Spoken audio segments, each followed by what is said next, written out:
Everyone. Myself Dev, and today I'm going to discuss the manuscript which is based on idiopathic pulmonary fibrosis.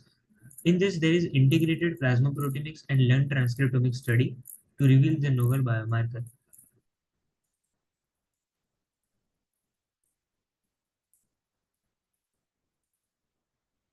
So first of all, we'll talk about the author. The author for this manuscript is Pichumani Sivakumar. He is right now the director of translational medicine at Pfizer.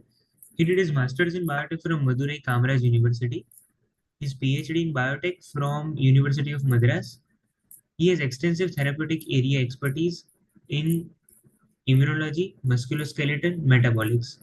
He has extensive knowledge of biomarker discovery platform. Right now, he and his colleague published a manuscript which is based on the biomarker of for NFLD, which helps in diagnosis of NFLD and also for the response of the treatment. So first of all, we'll talk about the background of the literature. It is based on lung disease, idiopathic pulmonary fibrosis. It is a fatal lung disease with a significant unmet medical need. Lung transplant is the only option for the long-term survival. It is, despite of the fact that it has two symptomatic relief drugs. Drug development is quite challenging in IPF due to complex diagnosis, limited understanding, and the most important thing is lack of progression biomarkers. IPF's complex pathology involves interplay of tissue resident and infiltrating cells, resulting to progressive tissue remodeling and scarring. In this literature, we found out the biomarker which are involved in IPF, but for the clinical utility, we need this finding in the large cohorts. So the introduction of this literature is in this literature, we have combined plasma proteomics and learned transcriptomic study, which gives us the insightful data into the pathways and markers commonly and divergently dysregulated. So this literature focuses on the circulating or secreted biomarker. Past studies have profiled gene expression through RNA sequencing and microarray, which helped us to identify abnormal cell population and molecular signature of progressive IPF. So after the study of the biomarker, we came to the conclusion that modulations in the chemokine signaling, mast cell activation, WNT signaling, ECM homeostasis are the main changes which are observed in the IPF plasma.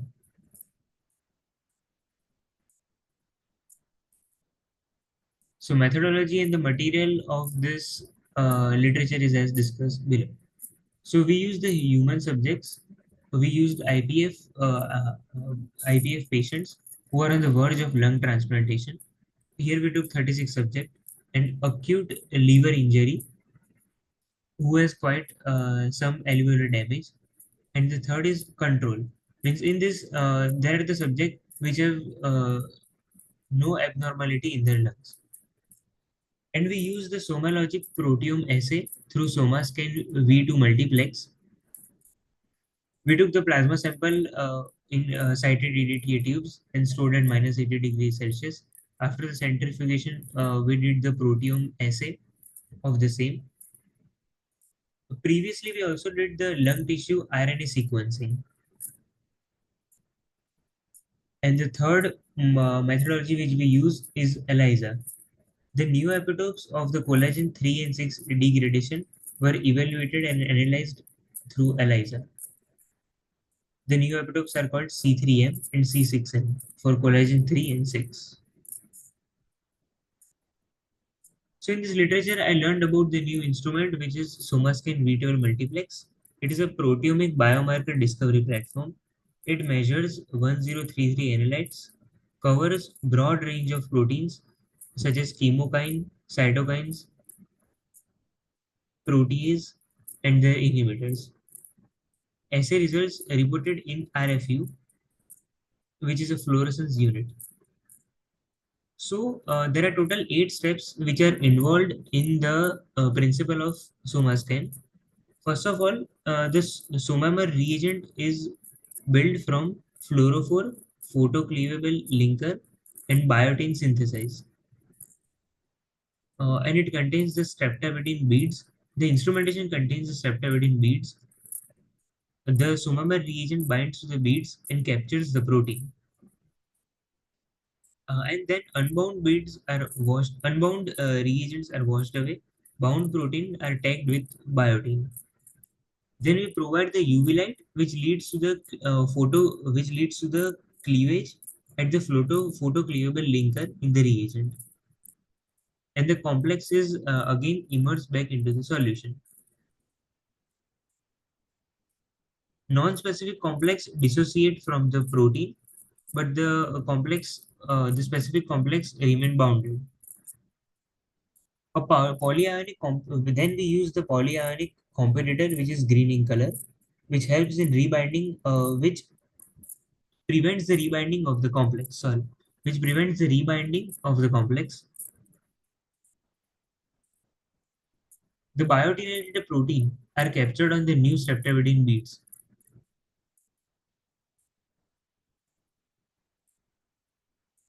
and then the somamer reagents are released after denaturation of the protein.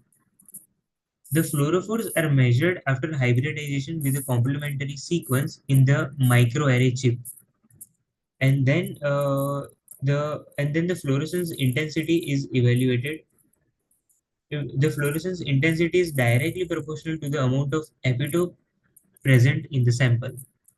So we will get to know the protein, the specific protein which we need, the quantity of that protein in the sample. So the result of the analysis is as discussed below. First of all, we will discuss it for the IPF plasma. So as I previously discussed, we have taken three control: IPF, acute liver injury, and the healthy controls. Samples were analyzed. The data which we got were converted into the log transformed form. The protein expression intensity was converted in the log transformed form. Excuse me. So then we visualize the data using the TSNE analysis. It showed, as it is shown in the figure, it showed the separation of ALI and IPF and control subjects. So in this figure, the blue ones are the IPF patients, the report of the IPF data, and the green and the red one are ALI and control and the normal subjects. You can see the major difference between the protein intensities of the IPF and the ALI and normal patient. 236 differentially regulated protein between IPF and control was observed. So then further metacore pathway analysis of differentially expressed protein led to the conclusion that modulation of chemotactic immune pathway mast cell migration ECM remodeling was observed in the IPF subjects. Further, T cell activation pathway was also upregulated. Chemokine in the immune signaling, eosinophil CCL11, mucosal CCL25, TH2 CCL17 were also upregulated. Mast cell and lymphocyte chemoattractant CXCL12 was also upregulated. ECM synthesis was more as compared to the degradation, which is the major thing which is observed in the IPF patient. ECM is extracellular matrix. Its synthesis is more as compared to its degradation. And then the comparison between the lung transcriptomics and plasma proteomics was done, and the results of which are as follows. 53 genes commonly regulated between lung and plasma, and then the number of genes commonly upregulated are 25 between the lung and plasma. Downregulated in IPF are 9, and the protein involved were chemokine. Majorly, the protein which are involved were chemokine factors or protein in fibrinolytic signaling and ECM remodeling. So basically, the dysregulation or upregulation was seen in the gene which expresses the protein for chemokine factors or protein in fibrotic signaling and ECM remodeling. CCL11, CCL22, and CXCL12 were upregulated in the lungs and plasma. A receptor for the same was also upregulated in the lung and plasma. So the receptor for this are CCR4 for CCL17, CCL22, CCR5 for the protein CCL5, and CXCR4 for the protein CXCL12. ECM degradation in IPF.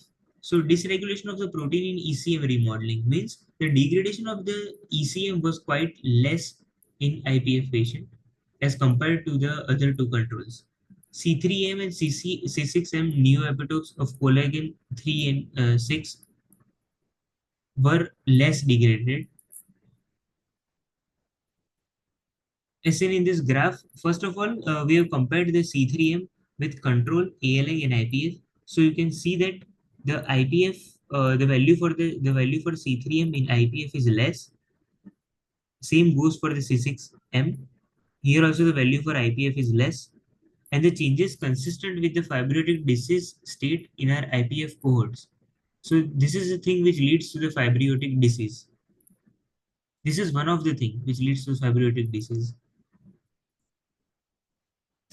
So the findings and the implications for the literature are the key finding for the literature is basically there is upregulation of the chemokine signaling spanning diverse group of receptor pair involved in inflammation and tissue remodeling. So the CCL28 mucosal chemokine binds to the CCR receptor which leads to IPF progression. Fibrogenesis was enhanced by CCL21. It binds to CCR7 receptor, which CCR7 receptor of IPF fibroblast, which leads to fibrogenesis. The role of the eosinophil in the IPF is not clearly understood, but till now, it is believed that deposition of the collagen and fibrotic airway remodeling is done because of eosinophil. And the another finding was the upregulation of the mast cell chemokine, for example, CXCL12, CCL5, CCL21. CXCL12 was upregulated in plasma and lungs, which related to the percentage of FVC. Means higher the CXCL12, the more the percentage of FVC. FVC is the FVC means the normal activity of the lungs is higher the percentage of FVC, the more the deteriorated the lung condition is. So according to this finding, we can predict that this CXCL12 could be a trackable disease biomarker. Mast cell also contribute to the mediators for activating the fibroblast. Means pre-fibroblast, it is the mediator for activating fibroblast.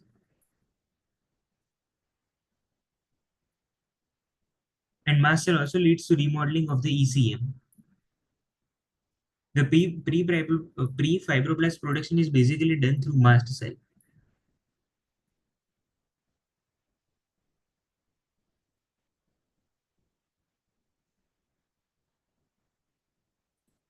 So the learning from the manuscript were I was able to interpret the data.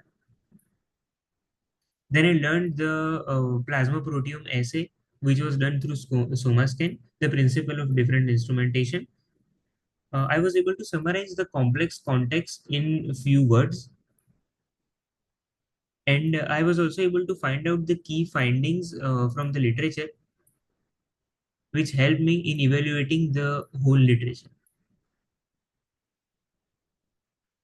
So if you want to take this study for research, for future research plan, so for this to use these biomarkers for clinical utility, We need to do the experiment on large cohorts. Then only we can conclude the finding of the panel of biomarker.